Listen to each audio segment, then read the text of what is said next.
Hello and welcome back to the channel. Today we have this position. It's white to move and win. So you can pause the video to find the answer on your own.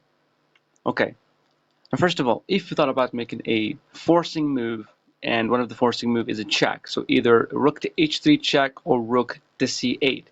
Now the problem with these two moves, that whenever you play the check, the king can just move away. Yes, we have a bishop, but it's not enough to win the game. The reason for that, two pieces, rook and a bishop versus a rook is still a draw. Okay, so we don't do the check. So what do we do? Well, we have to utilize the placement of the rook and the king on the exact same diagonal. Therefore, we play this really good move, bishop to b2. Now we're threatening to move the rook whatever we want and pin his rook. And whenever we can take his rook, then this will be winning, because we would have a king and rook versus a king, and this is a winning endgame for white. Okay, so you might say, well, black can just move, right? I mean, black can give us a check on f1, for example, and black is free, right?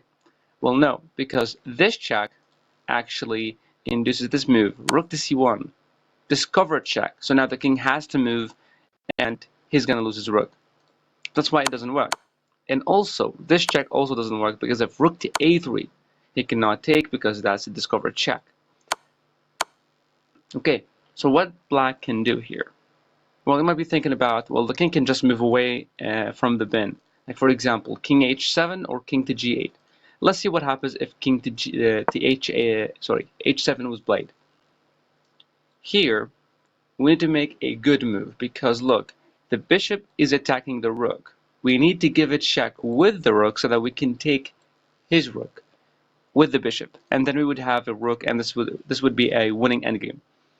But if we played this check, this is not good because we're not going to win his rook because he can just block with the rook.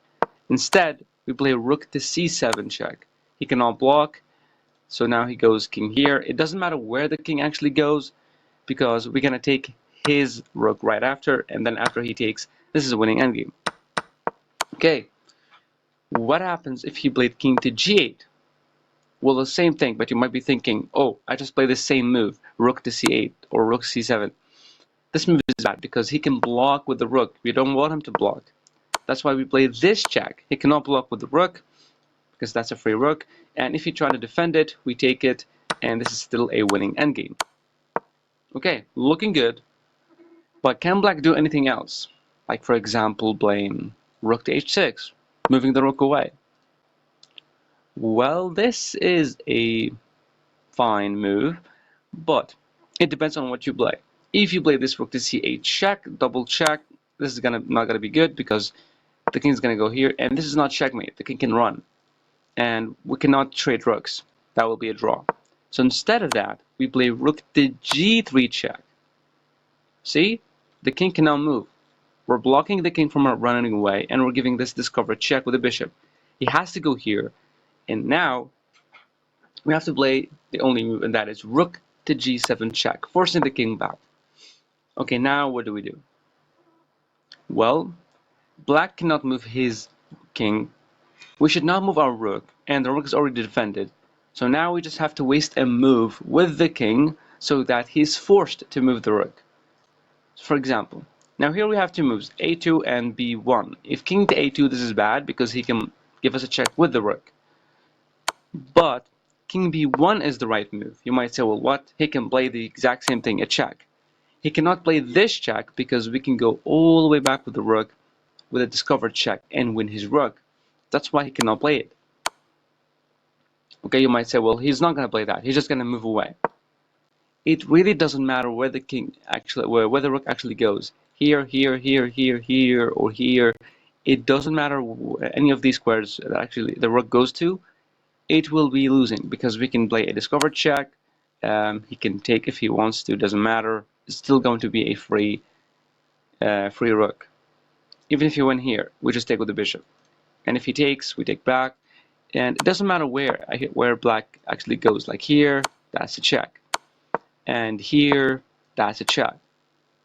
Okay. But what if he played rook here to f6? Rook to f6, we don't take the rook because this will be a stalemate. Instead, We play rook to f7 or rook to g6. It doesn't really matter. The rook is pinned. So he moves his king, and then we just take here. He can still move. This would be a winning endgame. Okay, what else can black do here other than this? And the same thing applies to this move, rook to f8. The same thing.